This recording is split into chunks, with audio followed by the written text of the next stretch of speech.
Our superb man today has expert advice on how to get onto the stock market and do well. And although he is the CEO of a rapidly growing company, he has a sustainable balance between work and family, not to mention his community initiatives. Prepare to be inspired. Let's go. Our superb man today has founded several companies that have been acquired.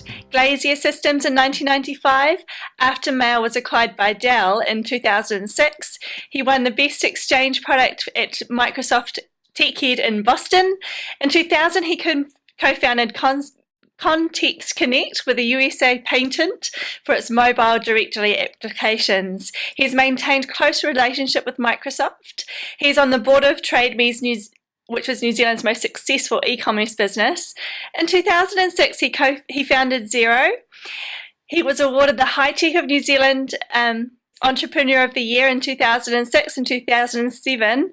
And now with Xero's current success skyrocketing in the stock exchange, he's also its global presence due to his leadership. He's received the Ernst & Young's Entrepreneur of the Year award for 2013. A huge welcome to Rod Drury. Welcome today.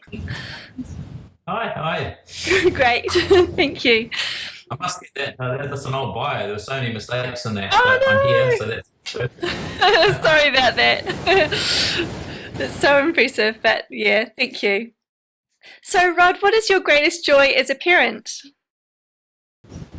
Oh, that's a hard one. Well, it just is so much fun. I've got three young kids, and they're 5, 7, 9. So there's been so much fun all along the way. But I really like it now that there's a really good sense of humour. Yes. We just drove the kids around the South Island, and had probably 4 days driving. And Wow. I always thought when we had children how cool it would be to have everyone in the car, not when they're as babies, but actually all sort of talking and sort of playing. So for a whole day they watched their iPads, and then we told them to put those away and actually made them look out the window, and it was really, really fun just sort of hanging out, with a little team. Oh, and it's such a beautiful scenery down in the South Island as well. Yeah, totally. Yeah. So do you have we often have lots of fun memories of our own children, but do you have a warm memory of your childhood that you'd like to share? I guess it's the same sort of story for me, and why that memory of driving our kids around. We did a caravan trip around the East Cape when I must have been about 10 or 12, and with my grandparents and all that sort of stuff. And I actually found the photos a few years ago, and all those tiny little photos. And even though I've done that trip myself later, and it only takes about an hour and a half to sort of drive it, we must have been about 10 days or something going from place to place. And it was very cool. That is a very warm memory that sort of stays in my mind, those long, hot summers as a kid. Oh, I love it. And I love how your grandparents are involved as well. That's really cool. Yeah. That's awesome. So we often have quotes that motivate us on our journey. Do you have a quote that stands out to you?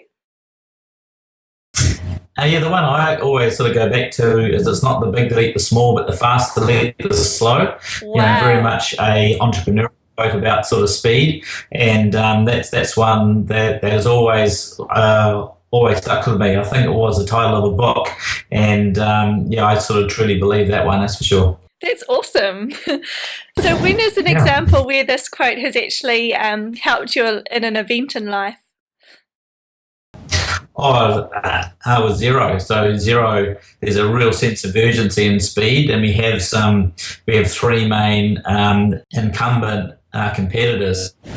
So for us, just going really, really fast, and making sure we keep executing has always been part of our strategy. So we live that one every day. Awesome. That's so exciting. So what inspired you to take on this Xero challenge? So I've done 4 or 5 different businesses now, and each one just, you get more experience, you get more networks, you have more of your own money, and you end up sort of building a really cool team of people. So all the things I've done have been problems that I've seen. And this just was this particular business seeing this major change businesses was just the next big thing. And it sort of came out of just personal frustration of seeing how bad traditional desktop accounting software was, Yeah. and then seeing the sort of cool applications that we were building on the web. So it's been really fun putting all of that together. That's awesome. So what do you believe is your greatest success and why? I think, when I think about sort of entrepreneurship, and I've had to think about this quite a lot over the last few years, it is a series of steps, and with each step you get more and more confidence, and then it creates a sort of virtuous circle. So now, we're very confident in what we're doing. That doesn't mean we're arrogant about what we're doing, but we have confidence that we make the right decisions. And if you have confidence, it allows you to sort of invest time and money into those things. So I think starting small and and learning lessons, and not trying to smack it out of the park on your first deal, but think about entrepreneurship as a series of steps. And as you get more and more successful, you have the right to be even more successful. I think that's probably one of the big things, just not being in a huge hurry in terms of each business as an absolute urgency, but realizing it as a series of steps. That's fantastic. Now, do you have a support system that has helped you and motivated you on this journey? I have my wife. She's incredibly supportive. Awesome. So when we got married, she was a dentist. I didn't really like it that much, so she decided to do a few IT papers and all that sort of stuff, so you can understand a bit more about what was happening in my world. Yeah. But as I got a bit of success, it really didn't. She sort of made the decision not to work, and to sort of to look after the house and the family and a few investment things that we had. Cool. And I think that's been a huge support. So I've been able to just sort of charge ahead and go 100% in the business, and a big decision for her. But by her supporting me, it's allowed me to really drive things forward. Absolutely. The other big one is I decided to do was really design lifestyle when we did Xero, and that's actually been really good for the business. So our model was to not to live in Wellington, where most of the business was, to actually be apart from that and hire really good people that actually operate the business. So the reason people see me so often and really bored of me by now is that we've got really good people that are actually doing the operational part, and that frees me up to be strategic and to be the cheerleader and drive things forward. So both, and it feels like a real family as well inside Xero. So, definitely huge support from family, and then our with Xero family, putting great people in that are actually doing the hard stuff. That's awesome. So your success in Xero, do you see the partnerships that you've made with accounting firms that have helped that grow, or what do you see as the catalyst of that growth? Yeah, so our goal is to make small businesses more productive. We think that's purposeful, and the best way to do that is to have them working alongside accountants and bookkeepers. If they do, they're less likely to stuff up. They're going to do more with their existing cash flow, more likely to get a loan, therefore more likely to hire to expand and invest in new plant, more likely to export. The problem was the way the old software worked, it was very expensive for accountants to actually help their business customers, so everything sort of happened at the end of the year. So with Xero, it's really a communications tool that allows that sort of frictionless interaction. The other kind of thing that's been super interesting is that the small business space, they can't spend too much money every year, which is the issue of the market. It's vast, but it's fragmented. And the accountants channel, each accounting partner has 300 to 500 customers. So we can actually afford to build a long-term relationship with our accounting partners. And then if they start using our software, then it's a very scalable way to sell. So the working with the accountants channel has been fundamental to our success so far.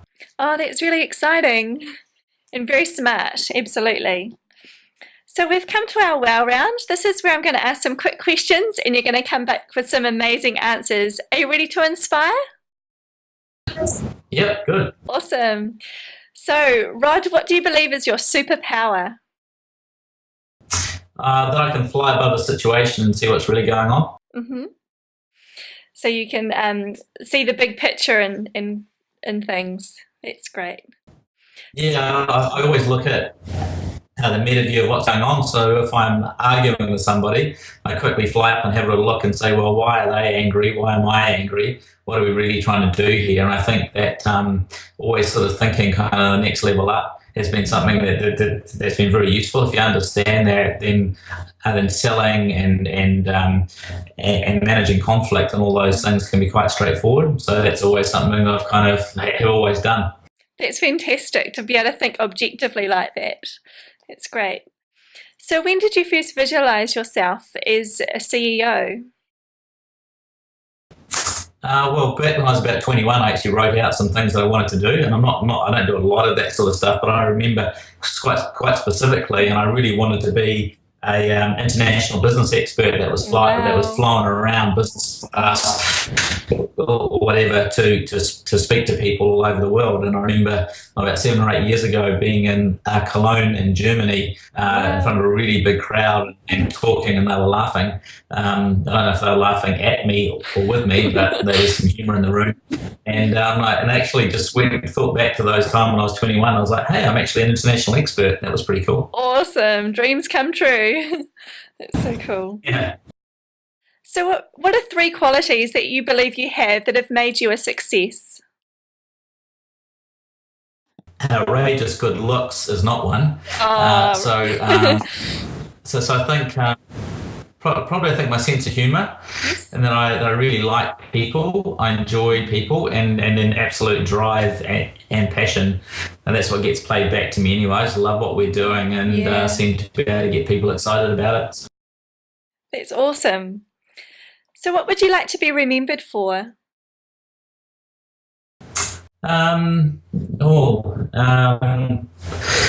I'd love to be known as a fantastic surfer, but I'm not, so I won't be that. Probably, I think what we're really trying to do now is to build a globally admired company. Yes. So I think when we hear back saying, hey, that's Xero, that's that fantastic New Zealand company, and all of New Zealand benefits from that. When we're starting to see that now just a little bit. But I think in 5 to 10 years, being known as the global leader and doing something that really enhances the brand of New Zealand. Yeah. So being up at the America's Cup and seeing those guys who just showed really had an impact on the whole world and how the world thought about New Zealand. I think I'd love it that Xero becomes that as well, but like times 10. That would be incredible. That'd be awesome. So what charity are you passionate about at the moment? I'm doing a few things. So we're doing a lot of work in my local area in Hawke's Bay, just spending quite a bit of time just sort of re-architecting Hawke's Bay and working on a strategy for that. So I've been working on the kids' capital strategy and getting some mountain bike tracks and all of those things. And selfishly, it's because I want all those things as well. Also been doing a bit of work around low decile education and putting iPads into some low decile schools, and that's been really magic, seeing the impact of taking a bit of technology into schools and seeing how quickly the kids just work it out, and then how they get to take them home and show their parents and that sort of stuff. So that's kind of tears streaming down your face stuff. So I haven't done all that much because I'm really busy on Xero, and while it looks like I've got lots of money, it's all shares, but I have been doing just a few small things to get you to start that philanthropy thing, which will be a big part of our lives in the future, I'd expect, and incredibly rewarding, good fun. Oh, that's fantastic.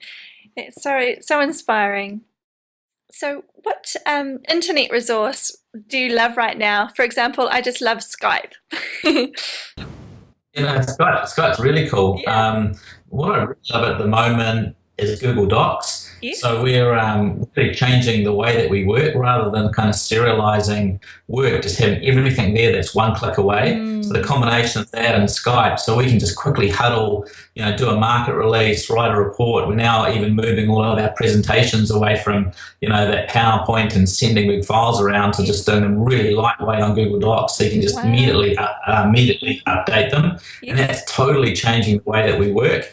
And then I think one of the big tools that's been exciting for for the last few years for a corporate is Yammer, your internal social network. Yes. And that's just been a big part of how we've built our global zero culture. We've got offices in 14 countries now, and Awesome. the way we keep our culture is really through Yammer. Oh, fantastic. What book would you recommend to our listeners? I don't really read books anymore. I brought a Kindle a few years ago, and I just power read man fiction at the moment. I went through Chick Lit, and then I thought I was getting a bit embarrassed about that, so I discovered man fiction. Then went on to Swedish crime dramas, and I've read most of those. So I just so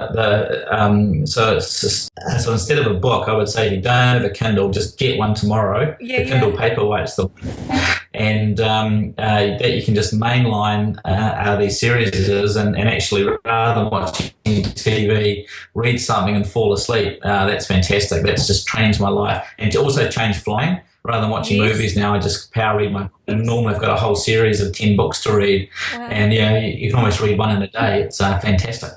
So what's the name of this series that you're really into? The one, I'm going through them really fast. One I'm reading at the moment is the Elvis Cole series, which is a really good man fiction. If you do a Google search on Elvis Cole, who was a LA private investigator, those are pretty good stories. Great. I'm into the detective ones. That's great. Yeah, Google Elvis Cole, you'll love them. Awesome, yeah. So what are you excited the most about at the moment? Oh, look, we've just had so much fun over the last couple of weeks. So I'm really excited about summer and just going surfing and paddleboarding. Just packing up, actually heading to Boston and New York on Tuesday night. Great. And meeting quite a lot of the investors that just came in over the last couple of weeks. And face to face. It's pretty exciting. But really looking forward to getting through this trip. I'm in Boston, New York, Las Vegas for 3 days, back in San Francisco for a few days with our team, and home. And hopefully that's my last international trip till the end of January. So I'm just looking forward to summer. Yeah, it just feels so good when the hot weather coming at the moment. That's for sure. Yeah, it's already summer. We're having a great time. Yeah. So this last question is really to help our mums and dads whose business is really taking off at the moment and really gaining momentum. What would they need to do to prepare their business to go on the stock exchange?